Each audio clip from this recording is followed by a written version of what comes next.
Wherever you go, whatever you do, throw a little at it. Omax, Vest and Briefs. VIT Engineering Entrance Examination 2026. Applications live now. Visit vit.vit.ac.in. AIADMK 170, பாஜக 23, அதே போல பாமக 23 அப்படிங்கிற மாதிரி பேச்சுவார்த்தை தொகுதி பங்கீடு முடிஞ்சிட்டு தான் ஒரு தகவல் வெளியாகிருக்கு. அதாவது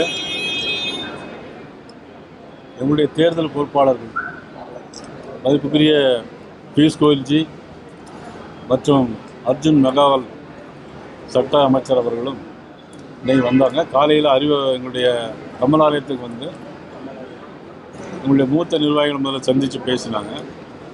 சந்தித்து பேசும்போது தமிழ்நாட்டில் இன்றைக்கி கள நிலவரம் எப்படி இருக்குது, தேர்தல் எப்படி இருக்குது அப்படிங்கிறத பற்றி எல்லாம் டிஸ்கஸ் பண்ணி பேசிட்டு அது பிறகு அண்ணன் இபிஎஸ் அவர்களை சந்தித்து உங்களை பேசியிருக்கிறோம். முதல் முறையாக இன்றைக்கி வந்திருக்காங்க, அதை சந்தித்து நாங்கள் பற்றி பேசியிருக்கிறோம். தொகுதி பங்கீடு பேசப்பட்டதா? இல்லை, தொகுதி பங்கீடு விஷயமா எதுவும் பேசலை. இன்றைக்கி முதல் கட்டமாக கள நிலவரம் எப்படி இருக்குன்னு கேட்டாங்க. நாங்கள் சொன்னோம் மீடியாலாம் ரெடியாக இருக்குது. அதே போல அந்த கூட்டத்தில் வந்து விஜய் மீடியாலாம் ரெடியாக இருக்கு, திமுக கூட்டணியும் ரெடியாக இருக்கு, நாங்களும் ரெடியாக இருக்கோம். மக்கள் இன்னும் தயாராகலை, யாருக்கு ஓட்டு போடணும் அப்படின்ட்டு இன்னும் தயாராகலை அப்படிங்கிற மாதிரி டிஸ்கஸ் பண்ணோம். ஓபிஎஸ் டிடிவி தினகரன் இருவரையும் சேர்த்துட்டு சொல்லி பியூஷ் கோயல் வந்து பழனிசாமி அவர்கள் நிர்பந்தப்படுத்ததான் சொல்லப்படுது. அதை பற்றி எதனா பேசினாங்களா? வாய்ப்பு இருக்கு? இன்னைக்கு அது மாதிரியான பேச்சுவார்த்தை ஒன்றும் பேசலை.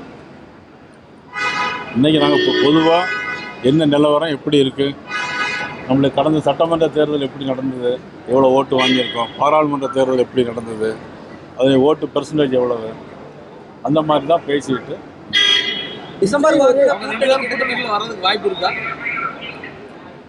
அதாவது தேர்தலை பொறுத்தவரையில் இன்றைக்கி தமிழ்நாட்டில் திமுக வந்து அகற்றப்பட வேண்டும் என்பதுதான் எங்களுடைய நோக்கம். நான் ஆரம்பத்தில் சொல்லிகிட்டு இருக்கிறதே அதனால தான், அதை ஒத்த கருத்துடைய எல்லாரும் ஒன்று சேரணுங்கிறத. ஆனால் டிடிவி தினகரன் வந்து திமுக எதிர்க்கிறத விட அதிமுகவுடைய தலைமை எடப்பாடி பழனிசாமி கடுமையாக இருக்கிறாரு. அவர் முதலமைச்சர் வேட்பாளராக ஏற்றுக்க மாட்டோம்னு சொல்லியிருக்காரு. இந்த நிலைமையில் அவர் நீங்கள் எப்படி கன்வின்ஸ் நினைக்கிறீங்க? ஒரு காலத்தில் மதிப்புக்குரிய இந்திரா காந்தி அம்மையார் மதுரைக்கு வந்தாங்க. அப்போ திமுககாரங்களாம் கருப்பு கொடி போராட்டங்கிற பேரில் கல்லை வச்சு அடித்தாங்க. அப்போ அம்மாவுக்கு வந்து தலையில் அடிபட்டு ரத்தம் வந்துச்சு. அதே கொச்சப்படுத்தி பேசுனாங்க. அது மாதிரி அதுக்கப்புறம் ஒரு 6 மாதம் நடந்த தேர்தலில் வந்து திமுக கூட்டணியே வச்சாங்க.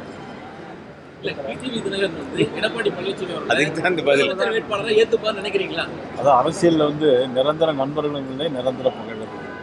விஜய் ஒரு ஸ்பாயிலர், மற்ற கட்சிகளின் வெற்றி வாய்ப்பு வந்து கெடுக்கக்கூடும் அப்படிங்கிற மாதிரி பேசியிருக்காங்க. அதாவது விஜய் வந்து ஸ்பாயில்கள் நம்ம எப்படி சொல்ல முடியும்? யாருக்கு ஸ்பாயில் பண்ணுறாரு யார் சொல்ல முடியும்? இன்னும் தேர்தலுக்கு வந்து சரியாக 3 மாதம் இருக்குது. ஜனவரி, பிப்ரவரி, மார்ச் 3 மாதம் முழுமையாக முடியும். இன்னும் நாட்கள் நிறைய இருக்குது. அதனால யார் யாருக்கு பக்கம் இருக்கிறாங்க, யார் கூட்டணி யாரோட சேர்றாங்க, இதையெல்லாம் பொறுத்து திமுகவுக்கு ஏற்பட்டிருக்கக்கூடிய இந்த ஆன்டி இன்கம்பன்சி ஓட்டு இது எவ்வளோ தூரம் வருது அப்படிங்கிறத பொறுத்து, யார் வாங்குறத பொறுத்து தான் அதெல்லாம் சொல்ல முடியும். தேமுதிக, பாமக அவருடைய நிலைப்பாடுல இருந்து எதுவுமே தெரியல. கூட்டணியில் இருக்காங்களா இல்லையா, வருவாங்களா வரமாட்டாங்களா, அது இனிமேல் தான் தெரியும். இன்னும் 3 மாதம் இருக்குல்ல. பொருளை பொங்கல் முடிஞ்சு நல்ல காரியங்கள் நடக்குமா இருக்கும். தை பிறந்தால் வழி பிறக்குன்னு சொல்லுவாங்கல்ல, இப்போ வரைக்கும் வழி பிறக்கல. அது நீங்கள் எப்படி வேணாலும் வச்சுக்கலாம். டிசம்பரில் தெளிவு பிறக்கும் சார், தெளிவு பிறந்திருக்கா? டிசம்பரில் தெளிவு பிறக்கும்னு 3 மாதம் முன்னாடி இதே கோவிட் சொல்லியிருந்தீங்க. ஆல்மோஸ்ட் டிசம்பரே முடிய போகுது. அது 1 மாதம் தள்ளி போகுது, அவ்வளோதான். விஜய் வந்து டிசைடிங் ஃபேக்டரா இருப்பாருன்னு சொல்றாங்க சார். விஜய் வந்து திமுகவுக்கு நெருக்கடி கொடுக்கக்கூடிய ஒரு நபரா இருப்பாங்கன்னு சொல்லி தொடர்ச்சியா அதை வந்து நீங்க வந்து, ஆனா இப்போ இந்த கூட்டணிக்கே வந்துட்டு விஜய் ஒரு முக்கியமான இம்பாக்ட் கிரியேட் பண்ணிடுவாருங்கிற மாதிரி பார்க்கப்படுது சார். இல்லை, அதை பற்றி நம்ம இப்போ எதுவுமே கருத்து சொல்ல முடியாது. இப்போ யதார்த்த உண்மையில நம்ம களவு நிலவரத்தை நம்ம சொல்லணும். சில பேர், நிறைய பேர் இப்போ பார்த்தீங்கன்னா யூடியூபர் 100 பேர் சேனல் வச்சுருக்காங்க. எல்லாம் அவங்கவுங்க ஒரு கருத்தை சொல்லிகிட்டே இருக்காங்க. அப்புறம் ஒவ்வொருத்தர் என்ன ஒவ்வொரு கருத்து கணிப்பு நடத்துகிறாங்க சொந்தமாக. இப்போ முந்திலாம் ஒரு பெரிய கட்சிகள் ஏதாவது கருத்து கணிப்பு எடுப்பாங்க, இல்லை லோயலா காலேஜ் ஒரு கருத்து கணிப்பு எடுப்பாங்க. இப்போ எல்லாருமே முருகானந்த் ஒரு கருத்து கணிப்பு எடுத்து வச்சிருக்காரு. நம்ம ரமேஷ் மாவட்ட தலைவர் ஒரு கருத்து கணிப்பு வச்சிருக்காரு. எங்கள் நைனா கவுண்டம்பாளைய நைனா ஒரு கருத்து கணிப்பு எடுத்து வச்சிருக்காரு. ஒவ்வொருத்தருடைய கருத்துக்கள் வேறுபடுது. ஒரு தொகுதி இருக்குது அப்படின்னாக்கி இவங்க வந்து 50 பேர்கிட்ட கருத்து கேட்குறாங்க. ஆனால் 2 லட்சம் வாக்கு 3 லட்சம் வாக்கு இருக்குது. அப்போ 50 பேர்கிட்ட கருத்து கணிப்பாச்சா அதே இன்னும் எல்லாத்துக்கும் ஒன்றா வராது. இப்போ கன்னியாகுமரியில் ஒரு கருத்து கணிப்பு இருந்தால் கும்மிடிப்பூண்டிக்கு அதே கருத்து கணிப்பு சரியாக இருக்காது. அதனால் ஒவ்வொருத்தருடைய யூகங்களுடைய அடிப்படையில் ஒவ்வொரு கருத்துக்கள் மாறுபாடும்.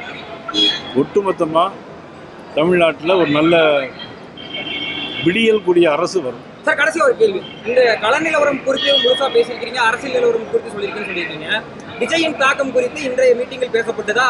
என்ன மாதிரியான தகவல்கள் மேலிடத்துக்கு சொல்லப்பட்டிருக்கு? இல்லை, விஜயை பற்றி எதுவும் பேசப்படும்.